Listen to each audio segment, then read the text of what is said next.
I'm Pete Sampson, back at home after Notre Dame's 58-7 demolition of Pittsburgh, joined as always by my co-host Matt Fortuna in Chicago. And Matt, I think that during the week I described facing Pat Narduzzi as a trip to the dentist. Notre Dame had no cavities. They should probably keep up their flossing routine. There wasn't a lot to be gleaned from, I think, the performance today, because you just don't – you can't take a pick six. You can't take a punt return touchdown or a muff punt touchdown with you on the road in most instances. That's not to say you can't take anything from today with you if you're Notre Dame to Clemson. They pushed the ball vertically more than they have the last few weeks. I think even in the face of some pressure from Pittsburgh.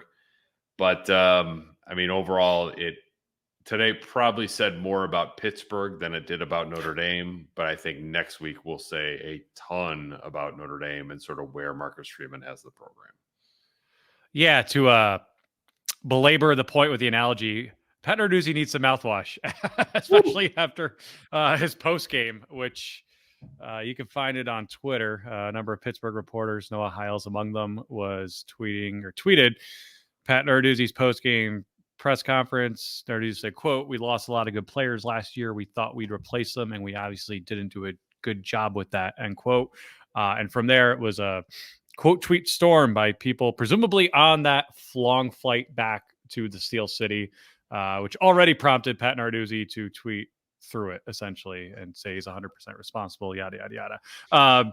So yeah, other than that, things went great for, I was going to say Steelers, for the Panthers. It was like the first half was kind of what we thought this would be, right? It was, okay, the offense still looks out of sync. All right, they got to settle for 3 again. Sam Hartman threw 2 picks. Chris Tyree, hell of a punt. First punt return touchdown. I think it was since CJ Sanders against UMass in 2015. You're correct. But that wasn't like, oh, hey, like he just kind of read the holes and went there. Like that was, wow. That was really, really impressive. I've not seen that from a Notre Dame punt returner in quite some time. But you have time and you're like, yeah, it's 17-0. You're thinking it should probably be like 31-0. And then the wheels just completely come off for Pittsburgh. And Notre Dame looks the way that we thought they would look when they were clicking. The banged up as they are at receiver in the secondary, it was nice to see the ball distribution and to see as many people get in the end zone as they did. I thought was very important. Getting Steve Angeli not meaningful, but like actual offensive reps with the ones. I don't know if we got that this year yet, right? Like, was he in with the ones when it was Tennessee State and Central Michigan? If so, those are not Power 5 teams. Half against Tennessee State, but I think Central Michigan was just like the last series. Like the game got kind of weird at the end. That's something. It's not. But even that, those are not like Power 5 teams. I know Pittsburgh isn't, a great team this year, but to see it live, that counts for something. You need work. I thought, the receiver position today delivered in a way that they really haven't all season. Right. Tyree, 3 catches, 62. Flores, 2 for 72. Merriweather, 2 for 50. Jaden Thomas, 2 for 23. Faison, 1 for 14. Braylon James got a catch, 1 for 12. And, Greathouse didn't have any receptions, 2 targets, no catches. So I think for that position against a Power 5 opponent, and look, Pittsburgh is not a good team, but they have some parts of a good defense. They can turn you over defensively, which they did to Notre Dame. And so I think that the receivers doing some good stuff today probably helps a little bit. That's something that will travel moving forward. But I think it was, I'm trying to think at what point somebody tweeted at me during the game with basically a laughing emoji about my prediction of 17-13. And the 13 was way off, but it felt offensively like a 17-point game for a very long time, because I wouldn't factor in pick 6, special teams touchdowns into a Notre Dame offensive prediction. But, defensively, to do that with Ben Morrison out entirely with a quad injury, and then Cam Hart to lose him during the game to what appeared to be kind of a shoulder arm. Marcus Freeman really wasn't sure. I mean, if it's a shoulder, that's a real concern for somebody who has had multiple shoulder issues. But to do that defensively without those two guys at corner is impressive to me. Even like Christian Veyer is bad. 14 of 29, 127, 4 picks. He's just bad, capital B. But when you're down your 2 stud corners and you make any quarterback look bad, like I got to give you credit for that. I think Notre Dame is second in the country among Power 5 teams in picks, now behind Oklahoma. I think offensively, to have some success without Mitchell Evans for much of the second half is not nothing. That's something that really matters moving forward. So, I mean, I tried to get Marcus Freeman and a couple players to talk about Clemson upcoming next week and like the chance to go on the road again after 2 home sort of get well soon cards of USC and Pittsburgh. Because, I mean, look, it's not just the Louisville game that was on the road that was bad. Like the Duke game was bad on the road until the last 30 seconds. The NC State game was weird for a while. And then the storm came in and then it got weird in a different way. So Notre Dame's worst performances of the year have all come on the road. I would say they actually played pretty well against Ohio State at home in some ways, but they've played poorly on the road in 2 games and sort of okay in another. And Clemson this is not Clemson of 2015. It's not Clemson of last year even. But it's still like they have some guys that can cause problems for you if you're not on your stuff in pass pro. It's not a team that I think Notre Dame receivers are going to win against one-on-one in a lot of situations.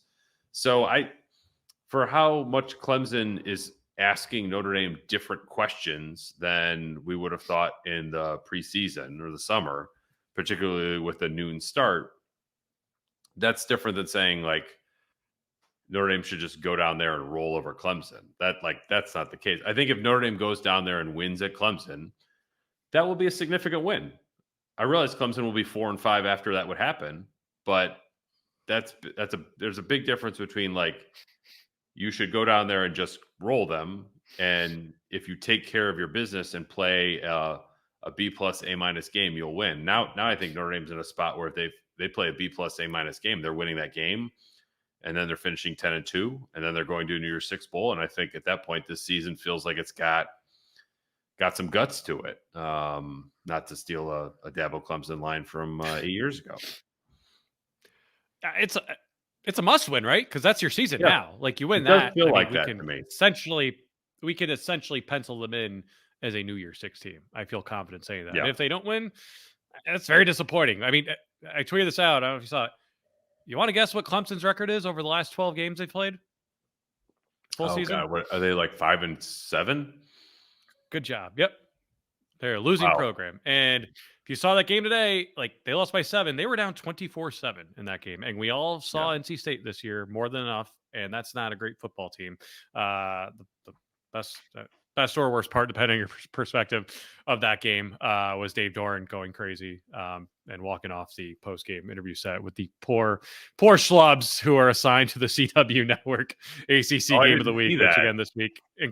No, it was Dave Doran. Congratulations, you just tied. I think it was tied the wins record for most wins by an NC State coach in a career. And he very matter of in true Dave Doran fashion, like in a way that only he could do, same way only Pat Narduzzi could say what he said today. He was like, yeah, no, I knew we were going to win the game. My pregame speech was, I don't have one. Wait for the postgame speech when we win. And the follow up was like, well, you must be really confident in your team if you felt that way. And it's like tough, resilient, stuff this country could use right now.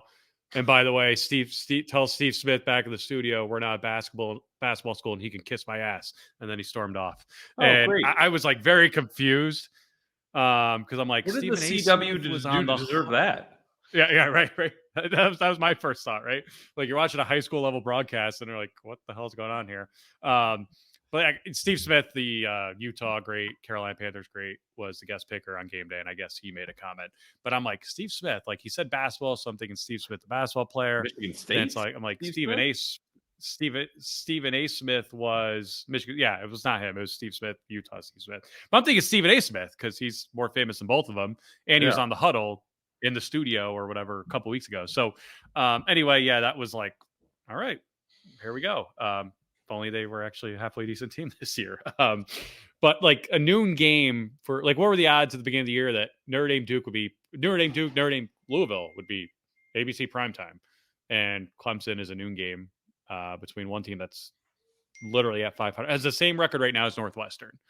Let me put it to you that way, 4-4. Yeah. It's not good for Dabo and company there. That's not to say you can overlook this game by any stretch of the imagination, but it's a game you got to win now. Like it's, if you're a good program, if you're a program that's going to show substantial progress from year 1 to year 2, you cannot lose this game. Like it just, you win these games, and they should win this game. I'm sure there's some lines out right now. I know we talked about it last week. You know, this was prior to 2 Clemson losses, right? Prior to the Miami game and the NC State game. I think Clemson was a 2-point favorite before that. And that was before, no, that was after Notre Dame USC. So yeah, you know, like what travels, what doesn't, right? I mean, you know, I wrote in my preview today, like take the under because Notre Dame's not going to get a defensive and special teams touchdown again. Well, they did both. Now to show you how rare that is, they have 5 special teams or defensive touchdowns over the last 2 games. How many did they have combined in the 20 games before that? Ooh, we're on live. We're on live. Okay. Okay. So, I mean, they had one against Wisconsin. I don't know. I mean, is that it? 1? Special teams and defense together, they've had 3 over the last 20 games before. Oh, Kyle Hamilton had USC, 1. Right? Yeah, Kyle Hamilton had 1 bedtime. against New Mexico on his first snap in the first snap in Notre Dame Stadium. So yeah, I guess there's 2 I can think of, but yeah. Well, that was 21. So I'm talking about 22 and 23. Got and it. Again, someone saw the Taylor Swift movie today, first time in a theater, and is very excited and on a sugar high. Needs to go to bed right now. It's bedtime. Go, mommy. That's fantastic. Where's mommy? Where is mommy? Yeah, where is mommy? That's her phone. She forgot her phone. Oh, in the car. Yeah. Oh, okay. Yeah. Right. Well, hopefully she'll get her phone soon. Go watch Mickey Mouse. I'll be there in a little. Yeah, it's nice to see you, Josephine. Right? Yes. Okay. Good to see you, Josephine. On that note, we needed something light after that bloodbath of a game. Yeah, exactly. It just, yeah. To me, it's a take care of business, prove who you are type game. Like I think before the year, I would have said that Ohio State and Clemson are both sort of like reaching for the brass ring kind of games. If you're Notre Dame, Ohio State was one of those. Hi. Clemson is no longer one of those games. Clemson is just, they're not good enough for that to be the case anymore. But it's like, to me, it's like Clemson. Yes. It's ironic a little bit like that the 30-game ACC streak stopped at Louisville. Because like this Clemson team is the kind of team that Notre Dame would roll over or figure out a way to beat pretty much every time out for the last 4.5 years. Hello. Hello. Clemson is just no, you cannot do that, Sloan. Clemson is frankly, they're like kind of, I don't know, they're like NC State wearing orange. There's just nothing about them that really gets your attention, I think, if you're on the national stage of college football. So that's I just sort of look at next week as like it's a real chance. I don't think it's a chance for Notre Dame to make a national statement anyway, but it is a chance for Marcus Freeman to be like, I'm pushing this forward. I'm taking advantage of the 1 year I have of Sam Hartman. And that might not resonate for some of my colleagues at The Athletic on a national level or, SI or ESPN, but like, it's still friggin' important. And I think it would be a really important win for Marcus Freeman to get. I agree completely. I mean, like, it's not a national win, but you get a national win by winning a New Year's Six game, and you only get a New Year's Six game by doing a chance winning this game. And 30 years of like a really obnoxious losing streak that doesn't make any sense in New Year's, like the New Year's Six style bowl types of games. And to get that off the books would be a thing. Right. It's not like, oh, they've only played in 2 of these or whatever, and they got killed by 2 good teams. Like they've played, they played some good teams. They've had no business beating. They've played some games like Marcus Freeman's first game that they probably should have won. So yeah, it's one of those streaks that would be nice to get that monkey off the back. And especially again, when you're a new head coach or second year head coach, still building this thing up and establishing yourself. It'd be big. No question about it. It'd be big. By the way, this being college football, a lot of things that happen throughout the course of a year don't make sense. I'll be hard pressed when the season's over and we look up the standings to find something that made, even though we all kind of saw it coming, to see something that made less sense than Pitt being Louisville the way they did a couple weeks ago. I mean, especially with the way Louisville smoked Duke today. And I thought Louisville would probably win, but I thought Riley Leonard's playing. Duke almost had Florida State last week.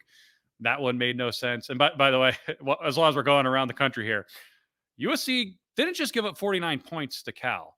Cal turned the ball over 4 times and still scored 49 points against USC. That program looks broken right now, SC.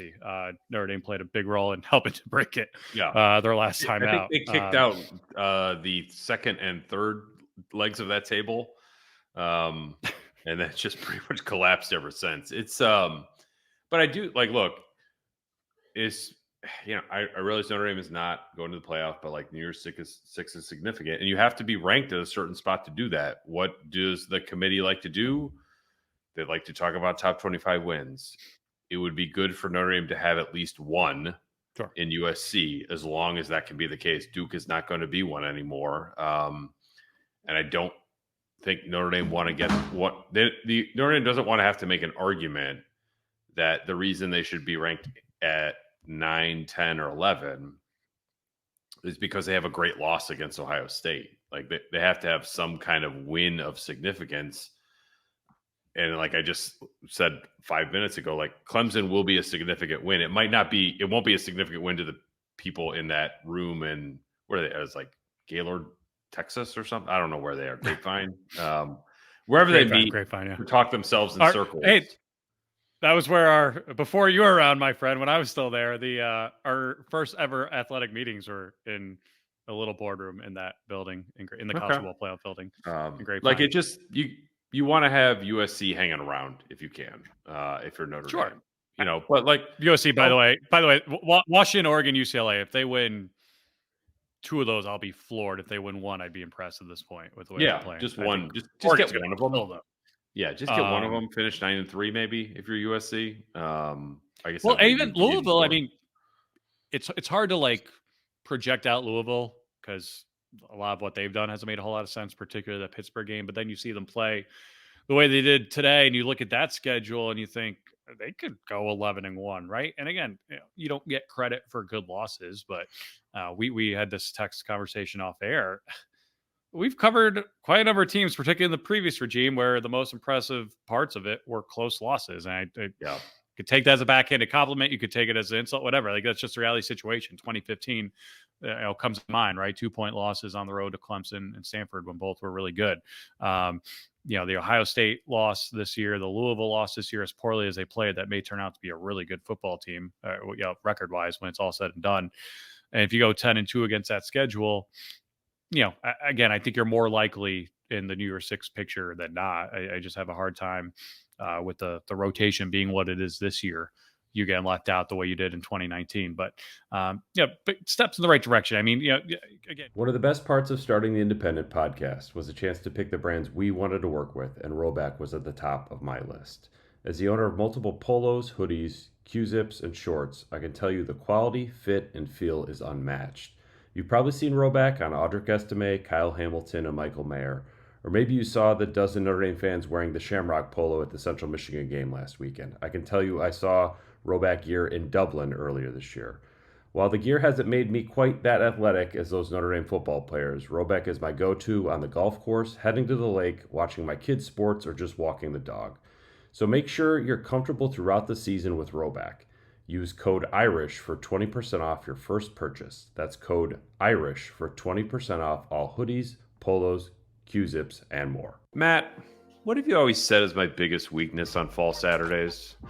Well, Pete, I'd say your hair, but who am I to talk? Let's go with your wardrobe. Harsh but fair. ESQ outfits over 400 professional athletes, celebrities, and Irish players on game day with bespoke clothing that elevates their game off the field.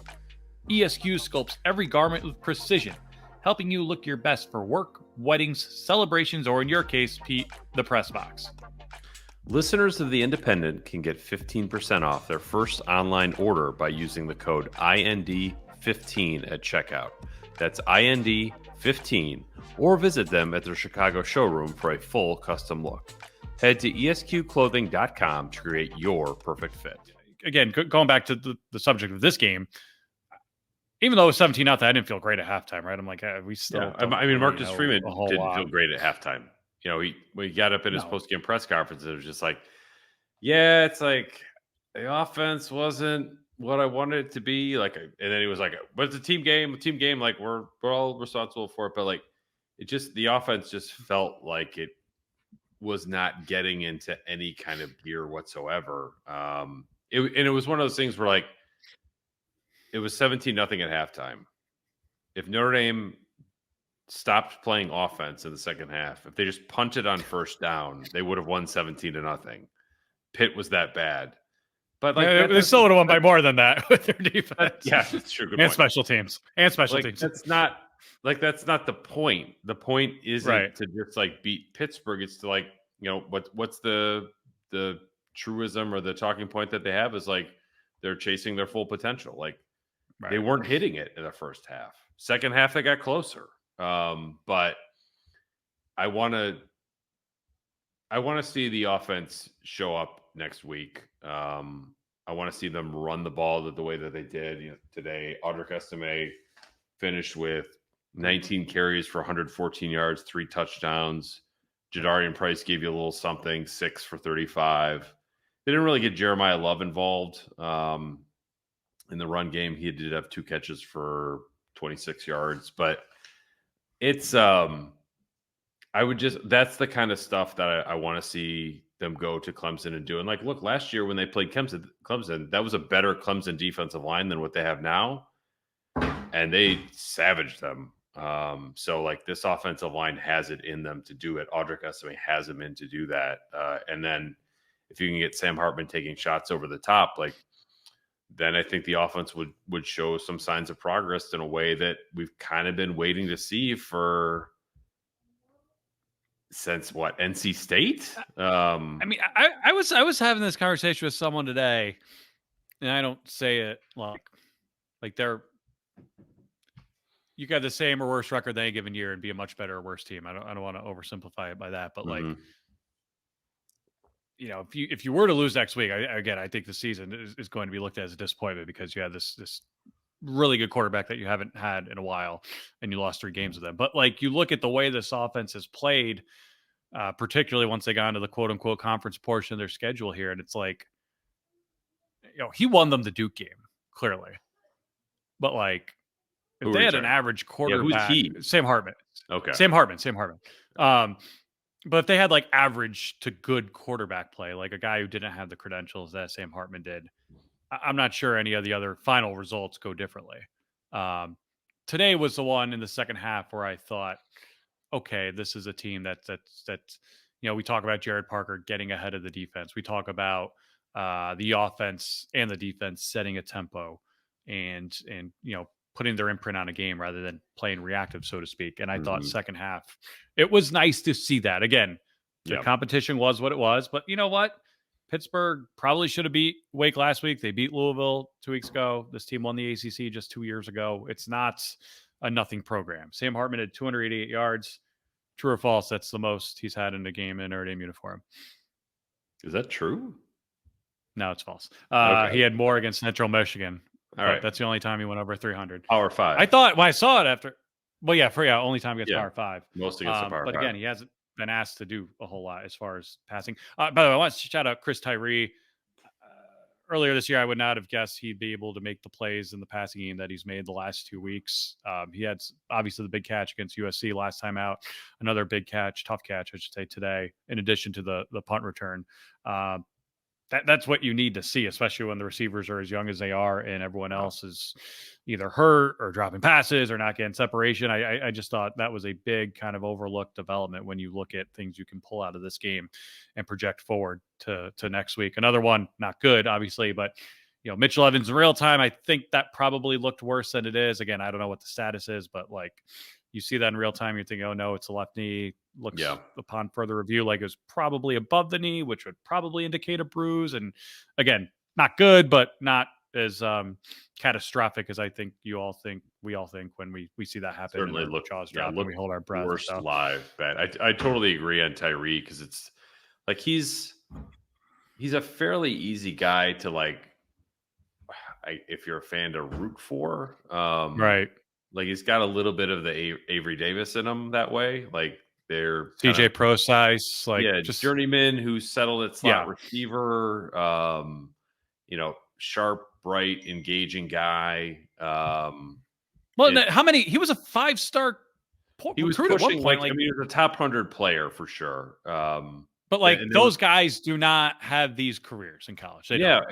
They don't get what they want and they leave. Yeah, right. I mean, that's why I almost want to ask him this directly after the game. It's like he's threading a very narrow needle, like of a top 100 player. Either you're great and you have an amazing career and maybe you go pro after 3 years, or it goes totally the opposite way and you transfer and we never hear from you again.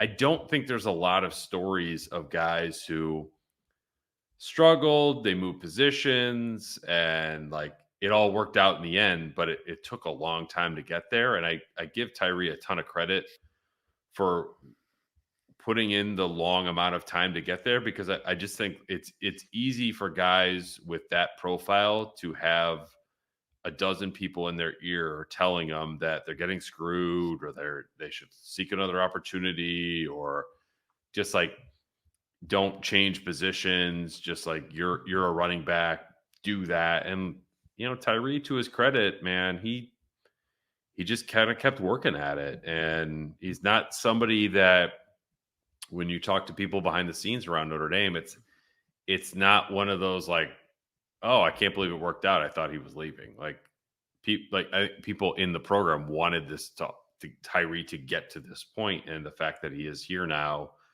I mean, that punt return is basically as good as it gets. I think he broke 3 tackles and shook another 3 guys on the way to the end zone. Like that's sort of the play I think that Notre Dame thought we're going to get more of from Chris Tyree all the way back his freshman, sophomore year. It took a while, but he's here, and full credit to him for getting to this point. Completely. And, Sam Hartman, I feel like mentioned this. It got lost in the hoopla of all the post-game stuff and field storming and whatnot with USC. But Sam Hartman, I think, went out of his way to talk about that exact journey, right?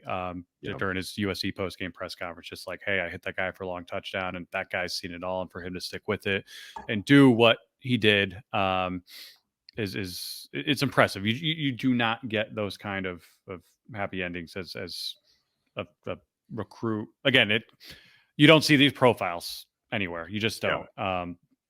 It's impressive, and it's one of those things. I don't want to sound like if you're one of those people who really hates the direction of college football and NIL and transfer and yada yada yada and get off my lawn, like that.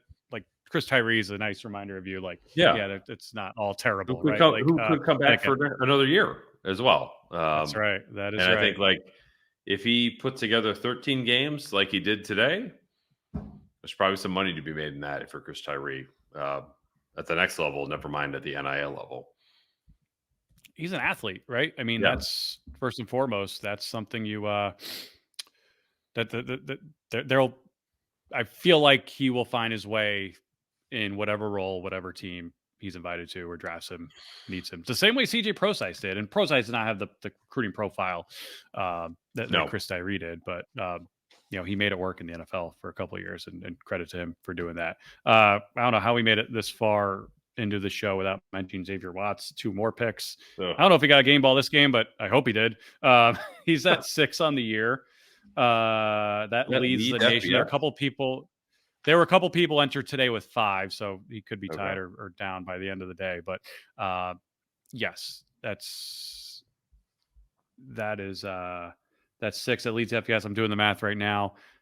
So of his 6 interceptions on the year, that is translated, or his 6 interceptions plus, forced turnovers, fumbles last week against USC, has led directly to 34 points. That's insane. Pretty freaking good. That might be better than everyone not named Audric Estime on offense if we're gonna go the little box score route. I mean, that's something. That was great. Christian Gray's pick was very impressive. Again, some of these were just Christian Valle throwing these right to these guys. Christian Gray's was really good. Sorry, every time I hear that name, I think of the movie. And every time I think of the movie, which I have not seen, when that movie came out, Notre Dame basketball was doing really well, and it was March Madness was the year they almost beat Kentucky. And I named my bracket that year 50 Shades of Bray, and I won my bracket, even though Notre Dame did not advance to the Final Four that year. But I'll always think fondly of Mike Bray in 2015 every time I hear the name. Okay, wow. Christian Gray. I didn't think that was going where it went.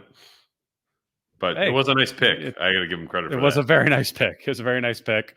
And I believe the punt, muff punt, or the special teams touchdown came right after that. The second half literally blurs all together when you go back. Devin Ford with the pressure, and then Ramon Henderson just sort of falling on the gift in the end zone. So, yeah, it's like you score 21 non-offensive points or 3 non-offensive touchdowns the game after a defensive touchdown and a kickoff return touchdown. Like, that's good living if you're Notre Dame. It just, I don't know how much you can bank on that just sort of being a thing, which I feel like last year we probably at some point we're like, how much can you really bank on block punts being a thing in every game? It turned out to happen like in every game. So it, I mean, they have a thing at least. Like, they've done enough, I think, on that side of the ball, on defense I'm talking about, to at least, if you're an offense coordinator, if you're Garrett Riley, after you're done yelling at Cade Klubnik about, like, why he can't find the open man or get rid of the ball already, like, Xavier Watts is good enough to at least make you think about him. Cross, Jean-Baptiste, Mills, Botello, they're good enough to make you think about them. Clemson has been historically bad on the offensive line by the standards of the program that they hold themselves to.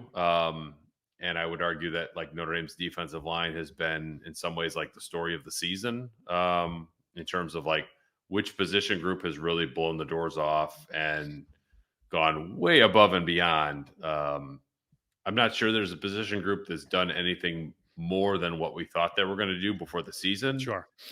Except for the defensive line, which is doing it at like a factor of 8. So that's, that pressure, what pressure causes with picks and bad decisions. Cade Klubnik does not see pressure at all. I don't know how much you watched their game on the CW today, but there was I think it was in the third quarter. I think it was a blindside hit, but it was one of those where if you're a quarterback who knows how to run an offense, you count to 5 and you know that guy's coming to your left. And Cade Klubnik, I just don't think he understands what's coming from where and when. And I got to think, like, Notre Dame's defense is going to be like nightmare fuel for him next week. Yeah, Clemson is always, when they were winning big, it was always like, man, they're doing this without really an offensive line. It's impressive. But again, when you've got Deshaun Watson or Trevor Lawrence back there and all those first-round picks at receiver, you can play basketball on grass essentially and outscore everyone, and obviously played really good defense as well. I think you've seen the limits of that approach when you don't have generational quarterbacks back there the last couple of years. And even look, I think it was a convenient narrative to say, hey, DJ Uiagalelei is not Trevor Lawrence, and that's why they're not as good. Well, that guy's playing pretty freaking good out at Oregon State right now. Like, he wasn't the problem. And even last year, he was whatever. He wasn't great. He wasn't bad.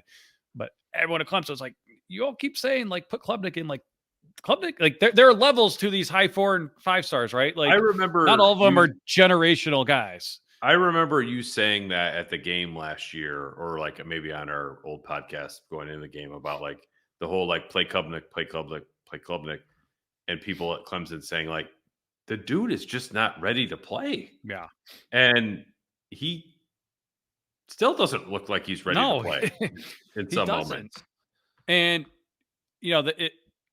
they put him in when DJ was struggling in the ACC title game against North Carolina, and Clemson dominated. It was, hey, Dabo got heat for playing him too late. And Dabo, I thought, hasn't had a whole lot of positive comments lately, but he did say after that game, I don't think we get to this point without DJ. I don't think we win it without Cade.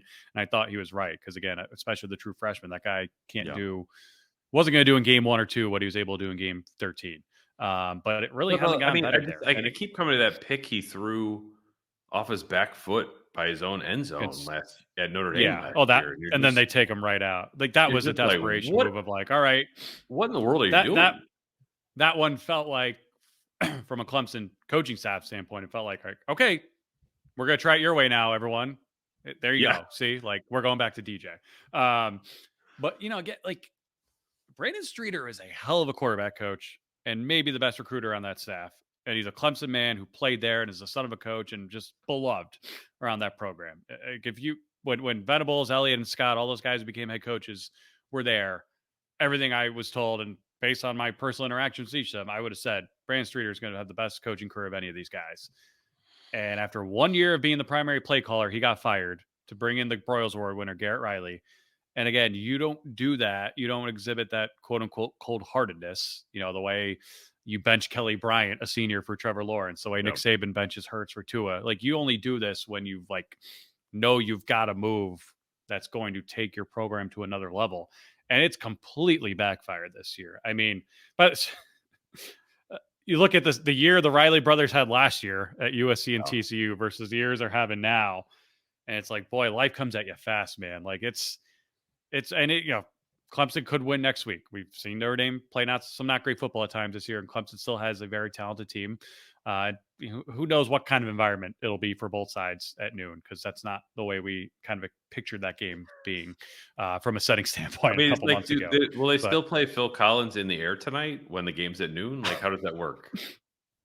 I don't know. I don't know what the DJ there has cracked up for that one, but it's...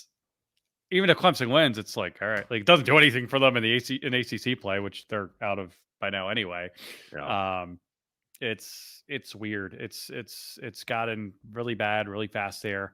I want to go back to, we're talking about the Notre Dame's defense earlier. Another math problem I was trying to solve here. They're up to 18 takeaways on the year. Going into the Louisville game, hell, going into last week, that number was 8. Or last game, Southern California, that game was 8. That number was 8, excuse me. But they had just 5 through the first 5 games of the year. And I remember saying, like, this defense is playing a lot better than I thought it would. But if they want to take the next level, they're going to have to really put their imprint on the game by forcing turnovers. And boy, have they done that. Again, some of that is attributed to special teams as well. But 18 right now on the year would be... It'd be up there. Bowling Green entered today with 20, leading the nation, but 18 would have been tied for third going into today. So again, I don't think you could say enough about the job Al Golden and that defense have done. Again, we knew how bad Pittsburgh was coming into this game. Like we did not sugarcoat that in our midweek podcast. And even then I didn't see it being as laughable as it got, where like, you can't even come up for air without seeing a turnover or another score. They're not a functional or serious program right now. Right. No, they're not at all. It got really bad really quickly there. As it seems to be a theme we're saying with some teams in the ACC right now. But that I saw this game getting sideways in a lot of different ways. I still didn't think it would get as bad as it ultimately did get. And then, Pat Narduzzi throws some gas on the fire post game because he can't help himself, and it's like very much the Tim Robin or not Tim Robin. Like, I think you should leave hot dog suit. Oh yeah, I've never seen it, but I see it posted all the time, so I feel like I in on the joke. You should watch that skit. It's excellent. I won't explain it for people on this show, but it's very, very funny and applicable to many, many, many things in life, especially college football coaches who like to blame people when they really should be blaming themselves. Yeah, so Pat Narduzzi, he's in a mess. I still don't understand how they beat Louisville 2 weeks ago, but yeah, 58-7. It's just that's a lot of points. The 7, I get.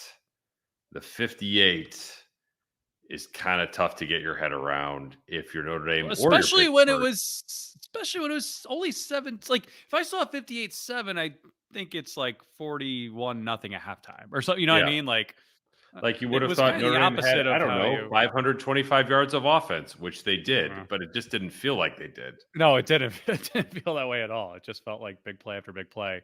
Usually not from the offense, usually from the defense or special teams. Yeah. But yeah, that's throw it on our tab, right? Like another game where it's like, you know, I thought they'd beat USC. I didn't think it'd be like, you know, chase them out of the entire, you know, New Year's 6 / Pac-12 picture. You know, send that program cratering out of the Pac-12 entirely. Yeah, there you go. Well, yeah, they've got their work cut out for them in the in Big Ten play. And then Pittsburgh today. I mean, you know, Wake had a backup quarterback when they beat Pitt in very ugly, low-scoring fashion. And as we've seen, especially in the ACC, where nothing really translates week to week, I don't say that to indicate, well, Notre Dame's then going to handle Wake, even though they probably should. But it makes your mind wonder about what things could be like on senior day. But again, much bigger game before then, a bye before then. But you know, I'm happy for you, Pete. You get a normal road game. Hopefully we don't. Well, I'd say last noon kickoff we thought it'd be normal, and you had like a 6-hour lightning delay. So hopefully, here's what I want noon kickoff, no lightning delay, and then this podcast is recorded in time for the kickoff of Alabama LSU at 8:00 or 7:30 or whenever that is. But I think it's good. You know, we've talked so much about Notre Dame and Clemson and Pittsburgh. Like, it's good to just sort of come up for air for a minute. Like, Washington really struggled tonight at Stanford. They won. Oklahoma really struggled at Kansas. They lost. USC almost lost at Cal, who is really, really bad. Clemson did lose to NC State. And Penn State, Matt, your alma mater, almost got beat by Ohio State for 2 weeks in a row. They look like they're about to get what's the Michigan game is 2 weeks away for them. Just like America's team. They could save America's team. A lot of people. It just like Marcus Freeman said, it's hard to win games, and I almost did like the Michael Scott. You tweeted that, like quoting Wayne Gretzky afterwards, because I was like, but there is some truth to that. Like if Brent Venables probably would tell you winning is hard today. Kansas is really good. Like that wasn't a huge upset, and there was a 2-hour delay in that one too. Like, yeah, but it's like the week after you almost lose to UCF at home, you go to Kansas and you do lose. So it's this is a weird year of college football. I don't think there's a great team that isn't stealing signs. So it's just a situation where like there are a lot of teams that can get you if you're not paying attention. Louisville got Notre Dame when Notre Dame wasn't like on its stuff. Clemson could get Notre Dame if Notre Dame's not on its stuff next week. But Louisville got Duke today, not on their stuff, and Duke looked as good as anyone at full health in the ACC before today. Yeah. So it's tough. I think Georgia's might put your theory to the test. Yeah, no, I think Georgia's on its way. Like I think it checked into that game and they were losing early, and I checked in late and they were hammering them. Georgia, Alabama. I also think I want to see. I would like to see that in Atlanta. I thought you were gonna say Bama's. Yeah, no, I want to see that too. I thought you were gonna say Bama's on our level. They're not. And no. I think they'll beat LSU because they're home, and because I just can't see Saban losing to those guys 2 years in a row. But you know, it's a pretty flawed Alabama team relative to their history. I do think Oregon's good enough to go on absolute tear here and win out at least until the playoff. They were better than Washington. They gave that game away. Yeah, I think they will get Washington. I think they'll second time around. Yeah, they'd probably get into the playoff because of it. So it's like if you said Notre Dame faced off with Washington or Oregon or Alabama in a New Year's Six game, like, all right, like It's fun. I Notre Dame would be an underdog in all three of those games, but not by a lot. That's the kind of game I think. That's the kind of game like Ohio State that I think would give Notre Dame a chance to like say something on a national level that where people would be listening. So but you gotta get through Clemson next week. If you get through Clemson next week, you're going 10-2. You're going to a New Year's Six game, and you can pound your chest if you're Marcus Freeman and be like, look, we took the next step this year. Maybe we wouldn't take every step that we wanted to, but we took a very significant step forward in the 1 year we had Sam Hartman. That's a big deal. So on that note, do you have anything else from today? No, hopefully my kid's asleep. But yeah, what's Josephine going for Halloween on Tuesday? So show. So there's a local thing here we went to in the morning. She just wore like a random superhero outfit, and then she's actually we have an Oregon duck hat, and she made me wear that today since I took her. She's going as Princess Aurora, which is funny because of all the Disney movies we watch on repeat here, I don't think we've ever actually tuned into that one, but she loves the costume. So yeah, she'll be Princess Aurora.